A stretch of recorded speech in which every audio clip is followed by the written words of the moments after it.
and roads closed because of fallen trees and debris. And for one business owner, the cyclone took a sinister turn, having to contend with looters. Airlie Beach, gateway to the Whitsundays and one of Queensland's top tourist drawcards.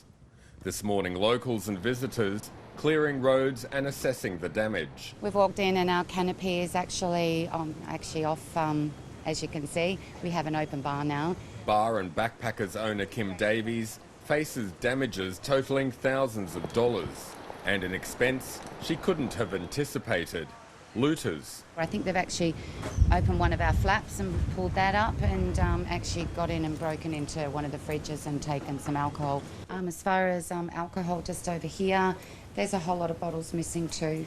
Along the tourist strip, some businesses escaped the worst. Not a lot of damage, so we're all right.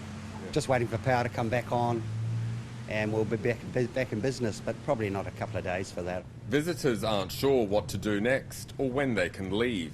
And this Canadian couple is worried about food. There's no refrigeration, of course. Everything's starting to turn bad now. Going bad, so yeah, it's going to be hour to hour till we get some answers. At Shute Harbour and other marinas, damage is estimated in the tens of millions of dollars. You're talking hundreds of boats. It looked to me, from what I've seen in the marinas so far, every boat has something damaged on it. Boats were driven ashore or sunk at their moorings. The eye of Cyclone Debbie has devastated Shute Harbour, just like Cyclone Yului did 6 years ago, but it's much, much worse. Dozens of yachts have been sunk or washed up in the mangroves. Tourists come to Shute Harbour to charter yachts to sail out to the Whitsunday Islands. Ironically, this one is called Chaos. This is Chaos and that is Nemo. As the cyclone approached, owners secured the craft as best they could and hoped for the best. My friend's boat over there, Mun, on the beach.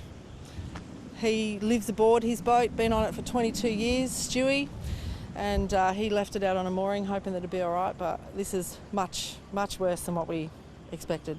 The owner of this motel says the damage is so great it's unlikely to be rebuilt. These South African yacht builders now jobless after surviving their first cyclone. I was scared, definitely yes, because they talk about Debbie all over the radio, all over the TV, and in South Africa we never experienced this. With school and Easter holidays just days away and holiday makers forced to cancel bookings, the town faces losses of millions of dollars. We just got to get in and clean up and see where we're at and start again. But right now, a top priority is food. Queues forming outside a burger bar that's still operating. So you didn't have enough food when the cyclone came? No, we eat all of the food and all I left is the water. And